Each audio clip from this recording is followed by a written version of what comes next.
two main themes every affiliate marketer needs to understand.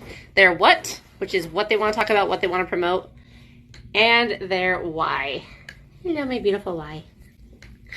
Why are these two things important? Well, your what is what you're going to talk about. It's what you're passionate about. Your what is your niche. It's your theme that you absolutely love, that you want to promote. You want to show people this product or this solution or this whatever it might be, right? Whatever it is you're passionate about. Picking your niche shouldn't be difficult. Think about what you like, what your interests are, what you absolutely want to build your life around, and go from there.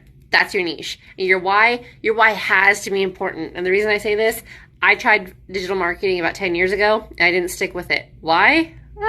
I didn't have a strong enough why.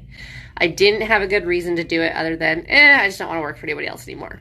Now, I have much stronger whys, including not wanting to work for anybody else, that keep me going. So for me, a lot of it is my dogs.